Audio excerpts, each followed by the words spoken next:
ಮಲ್ಲಿಗೆ ಅಂತ ಮೃದುವಾದ ಇಡ್ಲಿನ ಈಸಿಯಾಗಿ ಮಾರ್ನಿಂಗ್ ಬ್ರೇಕ್ಫಾಸ್ಟ್ಗೆ ಕ್ವಿಕ್ಕಾಗಿ ಮಾಡ್ಕೋಬೇಕಾ?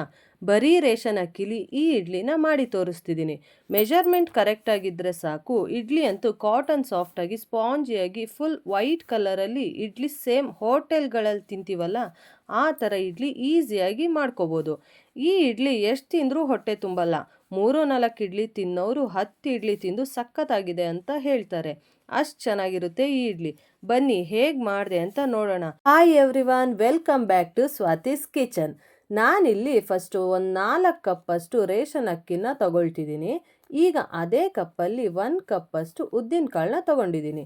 ಉದ್ದಿನ ಬೇಳೆಗಿಂತ ಉದ್ದಿನ ಕಾಳಲ್ಲಿ ಇಡ್ಲಿ ತುಂಬ ಚೆನ್ನಾಗಿ ಬರುತ್ತೆ. ಇದನ್ನೆಲ್ಲ ಒಂದೇ ಪಾತ್ರೆಗೆ ಹಾಕೊಳ್ತಿದ್ದೀನಿ. ಸಪ್ರೇಟ್ ಮಾಡ್ಕೊಳ್ಳೋ ನೆಸೆಸಿಟಿ ಇಲ್ಲ. ಈಗ ಒಂದು 1/2 ಕಪ್ಪಷ್ಟು ನೈಲಾನ್ ಸಬ್ಬಕ್ಕಿ ಸೇರಿಸ್ಕೊಳ್ತಿದ್ದೀನಿ. ಮೇನ್ ಈ ಸಬ್ಬಕ್ಕಿನ ಇಡ್ಲಿಗೆ ಕಲರ್ಗೋಸ್ಕರನೇ ಸೇರಿಸೋದು.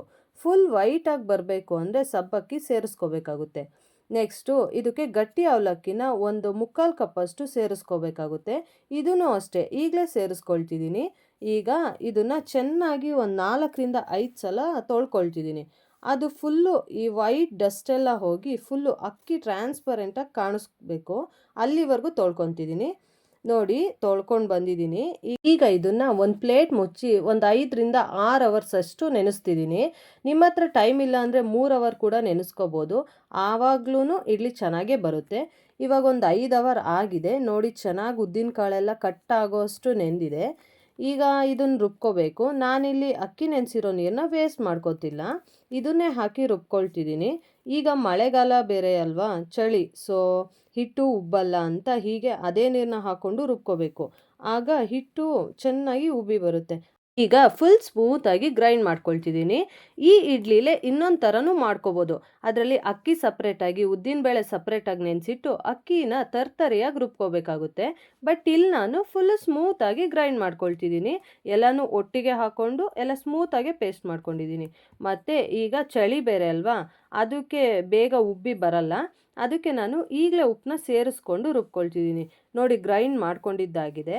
ಈಗ ಇದನ್ನು ಕೈಯಲ್ಲೇ ಒಂದು ಸತಿ ನೀಟಾಗಿ ಮಿಕ್ಸ್ ಮಾಡಿಕೊಂಡು ಒಂದು ಪ್ಲೇಟ್ ಮುಚ್ಚಿಟ್ಟು ಒಂದು 8 ಅವರ್ ಫರ್ಮೆಂಟೇಷನ್ ಆಗೋಕ್ಕೆ ಬಿಡಬೇಕು ಇದನ್ನು. ಇವಾಗ 8 ಅವರ್ ಆಗಿದೆ. ನಾನಿಲ್ಲಿ ನೈಟ್ ಗ್ರೈಂಡ್ ಮಾಡಿ ಇಟ್ಕೊಂಡಿದ್ದೆ. ಈಗ ಮಾರ್ನಿಂಗ್ ಇಡ್ಲಿನ ಬ್ರೇಕ್ಫಾಸ್ಟ್ಗೆ ಅಂತ ಮಾಡ್ಕೊಳ್ತಿದ್ದೀನಿ. ಆಮೇಲೆ ಇಡ್ಲಿ ಪ್ಲೇಟ್ಸ್ಗಳನ್ನೆಲ್ಲ ಎಣ್ಣೆ ಹಚ್ಚಿ ಇಡ್ಲಿ ಬ್ಯಾಟರ್ನ ಹಾಕ್ಕೊಳ್ತಿದ್ದೀನಿ. ಇಲ್ಲಿ ನಾನು ಮತ್ತು ನೈಟೇ ಉಪ್ಪೆಲ್ಲ ಸೇರಿಸ್ಕೊಂಡಿದ್ದೆ, ಸೊ ಇವಾಗ ನಾನು ಸೇರಿಸ್ಕೊಳ್ತಿಲ್ಲ. ಹಾಗೆ ಈಗ ನಾನು ಸೋಡಾ ಕೂಡ ಏನೂ ಯೂಸ್ ಮಾಡ್ತಿಲ್ಲ. ಆದರೂ ಪರ್ಫೆಕ್ಟಾಗಿ ಇಡ್ಲಿ ನಿಮಗೆ ಮಾಡಿ ತೋರಿಸ್ತೀನಿ.